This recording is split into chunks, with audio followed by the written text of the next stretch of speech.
menanggapi. Langsung saja, untuk pertanyaan pertama itu tentang penyusunan pelaksanaan evaluasi pembelajaran, ulangan harian dan ulangan blok. Untuk yang pertama, apa sih perbedaan ulangan harian dan ulangan blok itu, Pak? Jadi kalau yang namanya ulangan harian itu adalah namanya bukan ulangan ya. Kalau dulu namanya ulangan harian atau UH, sekarang namanya PH, penilaian harian. Jadi UH itu istilah yang ada di dalam kurikulum lama ketika diberlakukan kurikulum 2013, namanya program jadi PH, penilaian harian. Jadi penilaian harian itu adalah sebuah ulangan atau penilaian yang dilakukan oleh guru masing-masing mata pelajaran terhadap pencapaian kompetensi yang dilakukan oleh seorang siswa. Jadi misalnya mata pelajaran katakanlah matematika, materi pertama sampaikan kompetensi dasar atau KD 1. Maka nanti setelah mencapai itu guru boleh melaksanakan PH atau penilaian harian terhadap pencapaian kompetensi itu. Jadi PH itu ini adalah menilai progres atau proses pencapaian siswa dilihat dari per materi atau per kompetensi dasar. Itu yang pertama PH. Kemudian tadi disebutkan ulangan blok. Ulangan blok itu istilah yang pada kurikulum lama namanya ulangan blok. Ulangan blok itu dulu namanya adalah ulangan yang dilaksanakan untuk beberapa KD. Kalau tadi ulangan itu per 1 KD, kalau blok itu beberapa KD, bisa 3 KD dan seterusnya. Nah, di kurikulum 2013 kemarin sudah ditiadakan istilah ulangan blok. Kita mengenal yang namanya PTS, penilaian tengah semester. Jadi selama 3 bulan atau pertengahan semester itu kita melakukan wujud lain dari ulangan blok itu menjadi penilaian tengah semester. Meliputi apa? Otomatis kompetensi dasar atau materi yang dicapai selama setengah semester. Namanya penilaian tengah semester. Nah, itu namanya disebut ulangan blok. Tapi nama lainnya adalah penilaian tengah semester karena di tengah-tengah semester. Gitu ya. Pelajaran apapun. Kemudian ada yang dilakukan untuk penilaian pada akhir semester selama 6 bulan. Berarti otomatis meliputi banyak KD, banyak materi dilakukan di akhir semester, namanya penilaian akhir semester. Itu. Jadi kalau saya menjawab untuk pertanyaan itu tentang UH atau PH, ulangan blok yang menjadi penilaian tengah semester atau penilaian akhir semester. Terus itu Pak, siapa saja yang membuat PH itu tadi, Pak?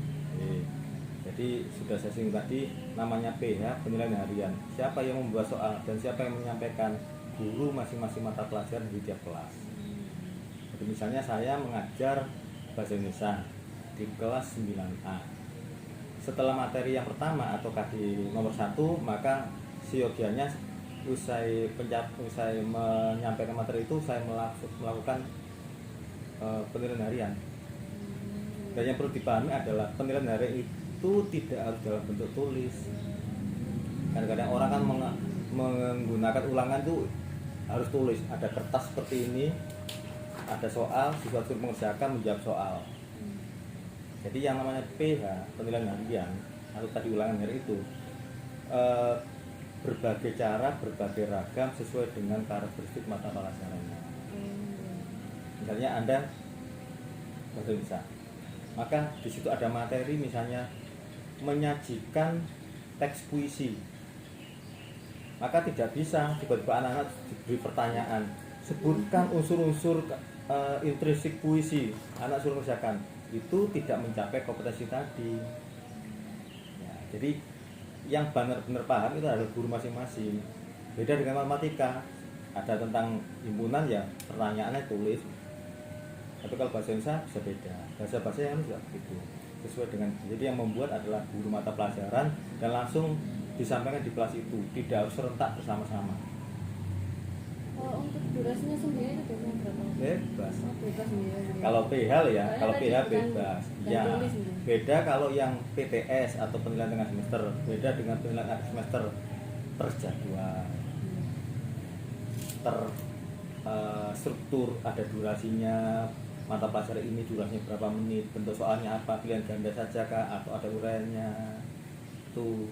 Dan kalau sudah bicara penilaian tengah semester atau penilaian akhir semester, soal-soal yang disampaikan dalam bentuk tulis tadi semuanya adalah materi yang berhubungan dengan pengetahuan. Karena ada dua aspek ya, ada pengetahuan dan keterampilan. Tapi kalau PH itu pengetahuan dan keterampilan. Itu ambil dari sumber dari mana saja Pak? Untuk soal PH atau soal ulangan harian biasanya? Sumber utama otomatis adalah materi yang disampaikan guru kepada siswanya. Jadi yang pertama adalah ada struktur kurikulum, yang kedua adalah buku paket, yang ketiga adalah sumber-sumber yang mendukung. Jadi intinya begini, ketika seorang guru menyampaikan sebuah materi A, sumber yang dipakai banyak. Nah ketika memberikan PH itu kan sebenarnya ya untuk alat ukur, maka yang namanya asesmen itu kan alat ukur. Tahu penggaris kan ya? Nah, saya untuk mengetahui lebar kertas ini, saya tidak bisa hanya memperkirakan. Ini kira-kira 10 cm nggak bisa, saya harus butuh alat ukur kan ya. Alat ukurnya apa? Penggaris, sehingga nanti tepat, valid, namanya valid. Maka asesmen itu mau PH, mau PPS, mau PAS itu juga harus yang namanya alat ukur dan harus valid.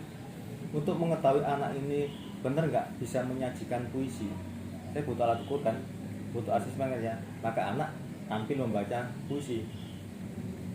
Asesmennya membaca puisi karena memang yang mau diukur adalah anak menyajikannya. Tapi kalau anak menulis puisi beda lagi, cukup anak mengumpulkan produknya.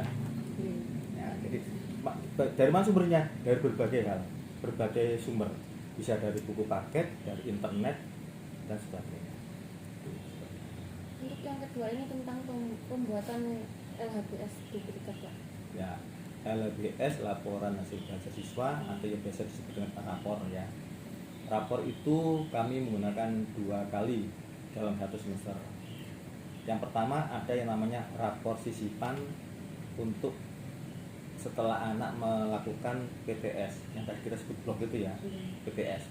Jadi setelah 3 bulan anak-anak melakukan PTS, kami memberikan rapor sisipan. Di situ meliputi semua asesmen yang telah dilakukan oleh siswa selama setengah semester. Nah kalau sudah akhir semester itu yang wajib, artinya apa? Kita sudah menggunakan yang namanya e-raport, electronic raport berbasis online. Sekarang Iya, sudah beberapa tahun ini begitu. Jadi kita pakai e-raport. Jadi kalau dulu mungkin zaman sampai kelas berapa itu kalau rapor itu kan dalam bentuk buku berlembar-lembar, sudah tidak. Kita mencetak langsung. Jadi ada yang namanya aplikasi e-raport. Kita pakai itu, kemudian siapa yang mengisikan? Yang mengisikan masing-masing guru mata pelajaran. Jadi situ nanti sudah tersistem siapa yang bisa mengisi, data siswanya dari sana semua, guru siapa saja yang mengajar di kelas itu semua terdata. Nah guru nanti akan ada yang namanya username.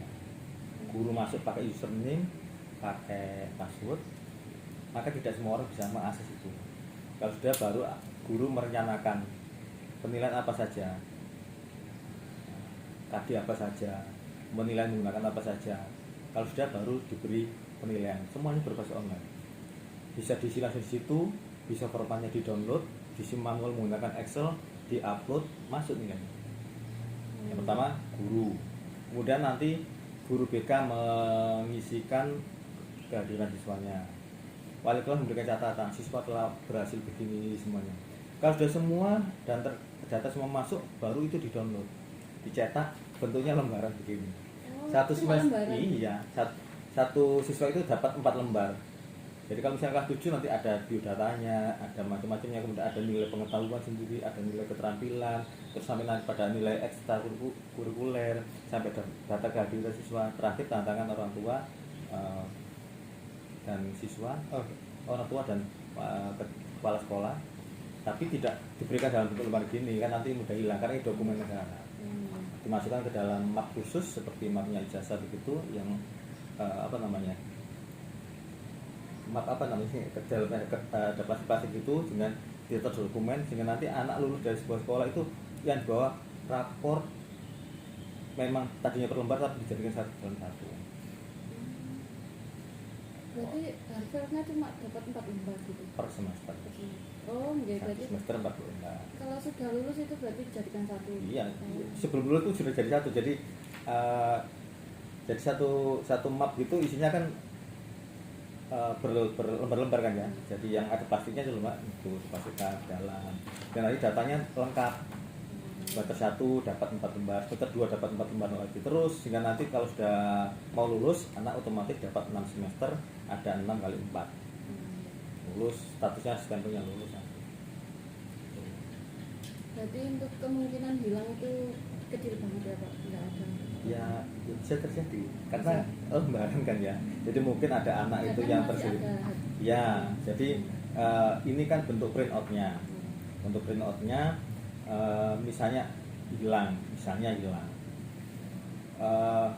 itu bisa beberapa lembar di dalamnya. Mungkin ada anak yang pas fotokopi, biasanya ada anak mau lomba fotokopi yang semester ini saja, tiba-tiba terlupakan, ketelisut, hilang.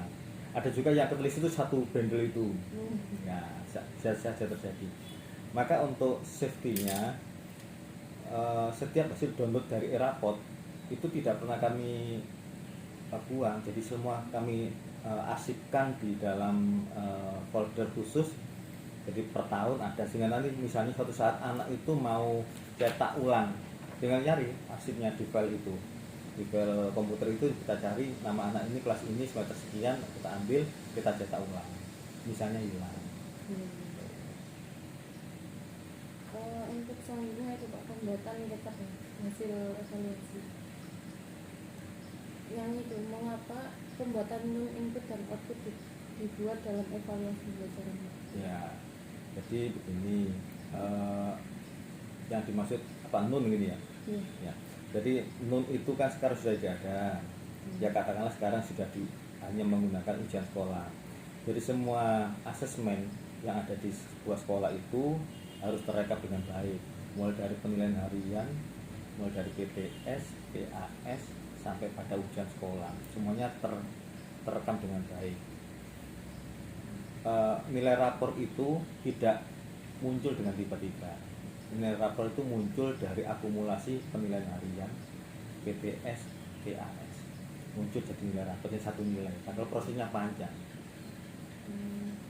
Kemudian kalau anak mau lulus, otomatis dia mempunyai 6 semester, ada semester 1 sampai 6. Terus setelah itu anak ada ujian sekolah. Dulu ada ujian nasional, sekarang sudah ada ujian nasional. Kemudian itu kami input dalam sebuah daftar namanya DKN, daftar kolektif nilai. Tiap anak, jadi misalnya si A dari kelas 9A, itu nilai rapor semester 1 sampai semester 6 semua sudah direkap di situ, kemudian dibuat rata-rata. Ditambahkan dengan nilai ujian sekolah yang tadi, nilai ujian akhirnya itu tambahkan dengan persentase tertentu 60 dan 40, jadilah yang namanya nilai akhir atau disebut dengan NA. Jadi NA itu akumulasi mulai dari anak kelas 7 sampai dia mau lulus. Itu input nilainya seperti itu. Maka jadi setelah nilai akhir itu yang dilaporkan di DKN, yang kami laporkan kepada Dinas Pendidikan untuk dilaporkan ke pusat.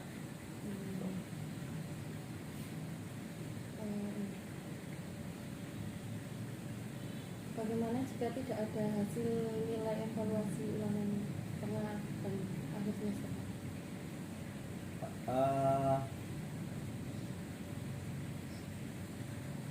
Seyogyanya apapun harus ada, harus ada wajibnya, karena begini. Jadi yang tadi saya sebut asesmen itu adalah alat ukur untuk mengetahui seorang anak itu mencapai sebuah kompetensinya, kan harus ada alat ukurnya, dan alat ukurnya tadi dimulai dari PH, PTS sama PAS. Tidak bisa anak hanya punya PH tapi tidak ikut PTS, karena semuanya ada perhitungannya. Jadi kalau PH itu perhitungannya 60%, PTS-nya 20%, PAS-nya 20%. Sehingga misalnya ada satu yang hilang, tidak ikut misalnya, ya akhirnya nilainya tidak maksimal. Ya, jadi artinya memang unsur-unsur penilaian itu semuanya harus dilalui oleh seorang siswa. Selanjutnya Pak, pembuatan pendataan siswa yang kurang berprestasi di bidang akademik. Bagaimana sistem pendataan siswa yang kurang berprestasi di bidang akademik untuk mendapatkan bimbingan dari guru BK? Ya, setelah ada LHBS tadi laporan, akan terdeteksi siapa anak yang, kan sekarang sudah lama kita tidak menggunakan istilah ranking kan ya. Ranking itu kan peninggalan zaman kolonial. Jadi tidak ada ranking, meskipun ada orang yang meminta ranking ya silakan di ranking sendiri, tapi intinya sekolah tidak membuat ranking. Maka di era apapun tidak ada ruang ranking, hanya ada nilai anak itu pelajaran ini seharusnya minimal sekian, ternyata anak dapat berapa gitu saja. Nah, jika diketahui seorang anak tidak dianggap berprestasi di bidang akademik, maka nanti ada beberapa pilar yang harus koordinasi. Yang pertama, untuk mengetahui seorang anak tidak berhasil di bidang akademik, yang pertama siapa? Guru mata pelajaran, ya kan? Misalnya saya mengajar bahasa Indonesia, saya ketika ada seorang anak di kelas itu, ada 2 anak misalnya selalu tidak berhasil, maka saya akan membuat laporan kepada wali kelasnya dulu. Wali kelas kan orang tua mereka di sini. Saya buat laporan ke wali kelasnya, setelah itu baru koordinasi dengan guru BK supaya diberi treatment, diberi tidak lanjut. Mengapa? Telusuri kan nanti. Mengapa anak ini nilai ini begini sebagainya, semua akan ditelusuri. Ada faktor apa dan sebagainya. Terus selanjutnya ini tentang pendataan siswa yang berprestasi di bidang MIPA untuk mengikuti Olimpiade MIPA, Pak. Ya, ada 2 cara. Tidak hanya bisa MIPA, bisa, karena sekarang yang ikut Olimpiade tidak hanya MIPA, ada IPS juga. Ya. Jadi ada 2 cara. Cara yang pertama adalah kerjasama dengan bapak ibu guru. Otomatis kan yang paling tahu kompetensi atau kemampuan anak kan guru di kelas itu. Yang pertama, kita mencari bibit untuk ikut lomba itu biasanya adalah langsung ke guru mapel. Guru mata pelajaran di tiap kelas kita data siapa yang paling menonjol di mata pelajaran itu. Itu yang pertama. Yang kedua, menggunakan seleksi. Jadi anak-anak dianggap terbaik tadi kita seleksi. Kita seleksi dengan menggunakan asesmen lagi, kita buat soal khusus itu dengan mata pelajarannya. Nanti dari semua kelas yang ada di sini, misalnya kelas 7 itu ada 10 kelas, 8-nya ada 10 kelas, 9 tidak perlu ikut karena biasanya lomba itu hanya kelas 7 8. Tercari 20 anak. Nah, 20 anak itu bisa kita pilih lagi, bisa semuanya untuk dilakukan pembinaan. Kita menggunakan pembinaan yang namanya semacam ini, seperti pengembangan diri gitu. Kalau di yang lain namanya ekstrakurikuler, ini mirip seperti itu. Jadi pembinaan untuk persiapan Olimpiade. Berarti nggak hanya tes tulis saja, Pak? Ya, menyesuaikan gitu. Ya otomatis tulis, karena yang MIPA itu selalu tulis kan. Oh iya. Ya, matematika itu selalu yang diteskan juga tulis. Tidak ada yang lain, beda dengan bahasa Indonesia, beda dengan pelajaran bahasa. Jadi selalu tulis. Sehingga nanti pembinaannya ya pembinaan langsung berkaitan dengan bagaimana anak mengerjakan soal-soal. Supaya nanti ketika ikut Olimpiade itu anak sudah terbiasa. Kita memberikan pembinaan dari dulu sini, bahkan jika diperlukan ketika levelnya semakin tinggi harus masuk ke tingkat Jawa Timur ataupun ke nasional, kita memanggil instruktur dari luar untuk tambah. Terus itu Pak, untuk siswa yang pandai namun dia tidak percaya diri itu gimana solusinya? Ya tadi tetap ada treatment bersama antara guru, wali kelas dan BK. Jadi ini tiga komponen yang memang harus selalu bersinergi, berkomunikasi. Yang tahu anak pandai dan tidak mungkin bukan wali kelas, tapi guru mata pelajarannya. Anak ini pintar matematika, tapi anak itu selalu tidak berani, tidak dan sebagainya. Diikutkan lomba nggak mau, misalnya gitu. Maka komunikasi dengan wali kelasnya.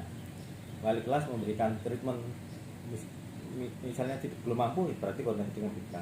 Nggak dikali ini, supaya anak punya yang treatment terakhir secara psikologisnya kan guru BK. Itu hampir sama dengan tadi. Yang lemah pun bisa kita treatment, yang sudah baik pun tapi ada unsur-unsur psikologis, maka juga melibatkan BK. Sudah cukup?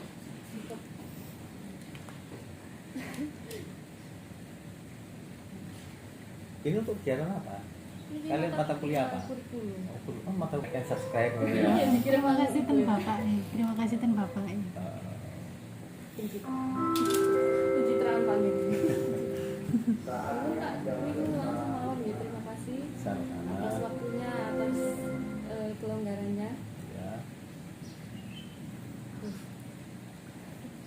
Semoga sukses ya. Iya.